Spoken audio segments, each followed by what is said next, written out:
How about over here? Yeah. First off, I want to say thank you guys for making the tough decisions that may have been unpopular but are towards the goal of winning a World Series. I appreciate that. I got a question for Randy and Jim and then one for Crane. What was the decision to get Bradley as far as over Ibanez or over, say, Bobby Abreu? What was the thought process that went on there? Crane, for you, quick question. You're a very smart man. You didn't get to where you were by not being smart. You also talked about not believing in curses. Yet the Greek Orthodox Priest comes out of there, and that was kind of embarrassing, I think, on a national scale.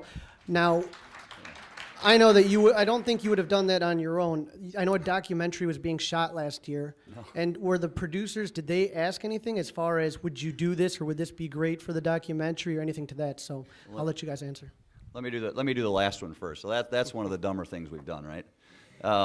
And in my 6 years of decisions, that's probably maybe 2 or 3 of the dumb things we've done.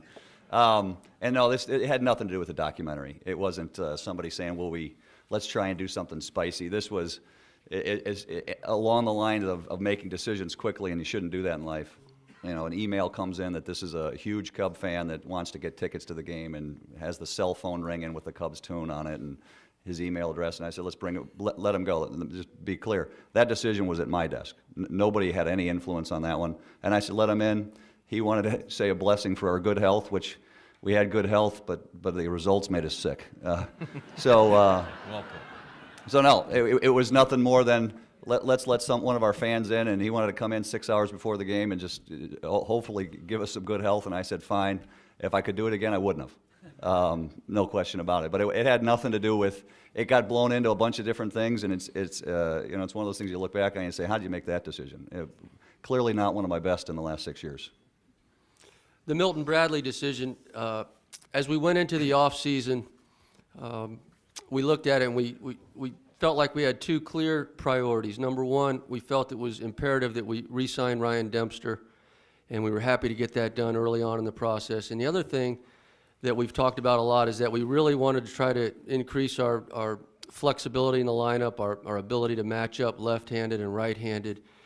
And as we started evaluating who might be available, not only through free agency but through trades, and we started doing our homework and meeting with all of our scouts, they're a huge part of the process, and doing our background work. The thing that we kept coming back to was over and over we kept hearing about Milton Bradley, and more people kept saying he gives you the best at bat day after day in the American League.